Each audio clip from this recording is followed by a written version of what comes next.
التواضع. التواضع من أخلاق الإسلام المباركة وأعظم نعمة أنعم الله بها على العبد.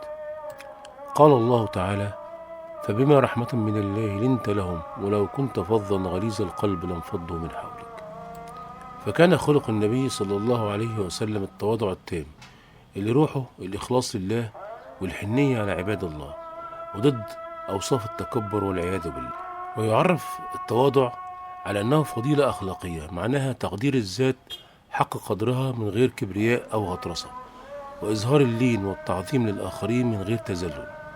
وده موقف قلبي وسلوكي يمسح الحسد ويخلي الإنسان يعرف الحاجات اللي ناقصة فيه ويتقبل الحق ويحترم الناس، وهو عكس التكبر والتعالي، وكمان هيؤدي للسلام الاجتماعي. أما الفرق بين التواضع والتذلل هو أن التواضع إظهار قدرة الشخص اللي أنت بتتواضع له، سواء كان فعلا عنده القدرة ديت عليك أو لا. إيه يعني الكلام ده؟ يقولوا مثلا الشخص متواضع لخدمه، بمعنى يعاملهم معاملة اللي لهم قدرة عليه وما يتقالش بيتذلل لهم، وده يدل على قوة وشخصية سوية. يعني بتعامل خدمك أو من هم أقل منك منزلة بلطف واحترام دون شعور بالكبر. أما التذلل أو بيسموها المهانة برضو هو إظهار العجز، أي دناءة النفس علشان حظوظ دنيوية أو شهوات، وهو تصرف يسيء لصاحبه ويخليه في موضع الانتقاد واللوم، زي ما تهين نفسك أمام واحد غني عشان ماله أو شخص مهم علشان منصب. الفرق بيكون جوهري. التواضع بيكون لله سبحانه وتعالى ولعباده رحمة وعزة، بينما التذلل بيكون لغير الله طمعا أو خوفا.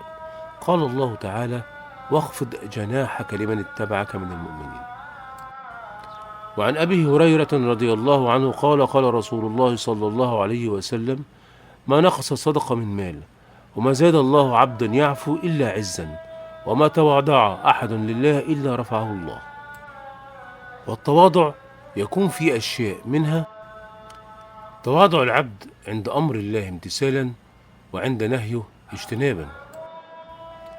تاني حاجة تواضعه لعظمة الرب وجلاله وخضوعه لعزته وكبريائه.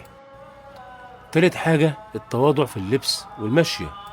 رابع حاجة التواضع مع اللي أقل منك فتعمل معاه وتعينه. خامس حاجة التواضع في التعامل مع الزوجة وإعانتها. سادس حاجة التواضع مع الصغار وملاطفتهم. سابع حاجة التواضع مع الخدم والعبيد. أما سمات الشخص المتواضع بيقدر أخطائه ونقاط ضعفه. تاني حاجة رضاه عن نفسه من غير الحاجة إلى ثناء مستمر. تالت حاجة بيركز على روح الفريق والآخرين وليس النفس. وفوائد التواضع هي بناء مجتمع متعاون ومتماسك، وتعزيز طهارة النفس والمحبة بين الناس، ونيل الحكمة والرفعة عند الله والناس. باختصار، التواضع هو أن تعامل الآخرين بتقدير وتعرف قدر نفسك دون غرور.